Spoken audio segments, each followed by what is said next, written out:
अस्सलाम वालेकुम वरहमतुल्लाहि वबरकातुहू। आज हम लाए मुस्नद अहमद से 6929।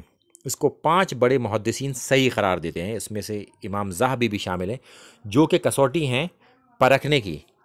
इस हदीस का उन्वान है हज़रत अम्मार रज़ी अल्लाह ताला अन्हु को किस बागी जमात ने कत्ल किया। जब अहले सिफ़ीन ने, जो कि अमीर शाम की तरफ के 2 सिपाही हज़रत अम्मार इब्न यासिर रज़ी अल्लाह ताला को सर कलम कर कर हज़रत माविया के पास लाए, और हर एक शख्स ये क्लेम कर रहा था उसमें कि उसने शहीद किया है, ताकि अमीर शाम से इनाम हासिल करे जाएं।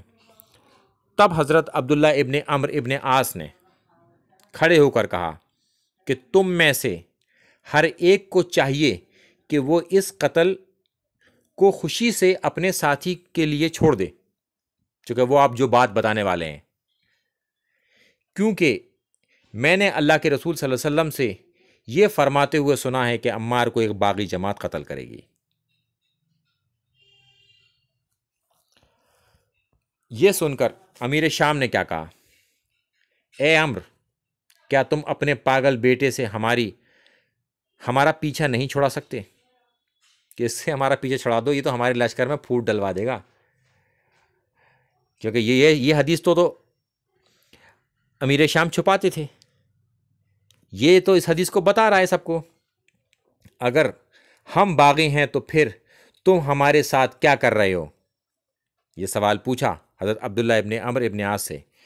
तो फिर उन्होंने बताया अल्लाह के रसूल सल्लल्लाहु अलैहि वसल्लम की एक और बात, कि एक मरतबा मेरे वालिद ने रसूल सल्लल्लाहु अलैहि वसल्लम से मेरी शिकायत की थी, तो आपने मुझसे फरमाया था कि ज़िंदगी भर अपने बाप की अताअत करना, उसकी नाफरमानी ना करना। इसलिए मैं आप लोगों के साथ हूँ, लेकिन मैं लड़ाई में शरीक नहीं हूँ। मैं इस लड़ाई में शरीक नहीं हूँ, आपके साथ तो ज़रूर खड़ा हूँ, मैं बागी नहीं हूँ, मैं बागियों के साथ तो खड़ा हूँ। ये है सलफ़ का फ़हम। इस सलफ़ को तो कोई इनकार नहीं कर सकता। ये तो सहाबी रसूल हैं। इनका मौक़िफ़ है कि कौन बागी जमात है। अब इससे भी कोई बेहतर सलफ़ हो सकता है जो इसके ऊपर अपनी बात बताए? अस्सलाम वालेकुम वरहमतुल्लाहि वबरकातुहू।